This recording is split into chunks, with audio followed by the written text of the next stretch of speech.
വിനായക ചതുർത്ഥി ഗണേശോത്സവത്തിന് സമാപനം കുറിച്ചുകൊണ്ട് പാഴൂർ മണപ്പുറം കടവിൽ ഗണപതി വിഗ്രഹങ്ങൾ നിമജ്ജനം ചെയ്തു. വിശ്വ ഹിന്ദു പരിഷത്തിന്റെയും മറ്റ് സംഘടനകളുടെയും നേതൃത്വത്തിൽ 3 ദിവസമായി വിവിധ ക്ഷേത്രങ്ങളിൽ പൂജിച്ച 20ഓളം വിഗ്രഹങ്ങളാണ് ആചാരവിധി പ്രകാരം പാഴൂർ പുഴയിൽ നിമജ്ജനം ചെയ്തത്.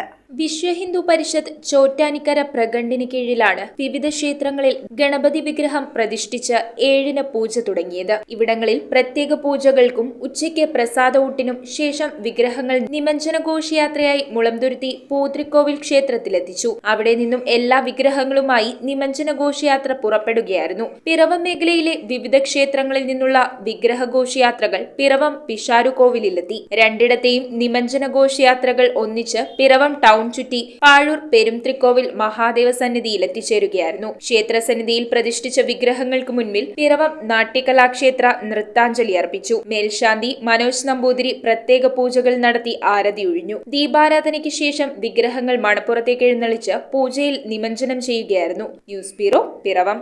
റിങ്ങുകൾ 1 ഗ്രാമിൽ തുടങ്ങുന്ന മാലകൾ, നെക്ലസുകൾ 9,000 രൂപ മുതൽ ഡയമണ്ട് നെക്ലസുകൾ 1 ലക്ഷം മുതൽ ആരംഭിക്കുന്ന വെഡിംഗ് സെറ്റുകൾ. കൂടാതെ നിങ്ങളുടെ പഴയ സ്വർണത്തിന് ഏറ്റവും ഉയർന്ന മൂല്യവും. Maharaja gold and diamonds,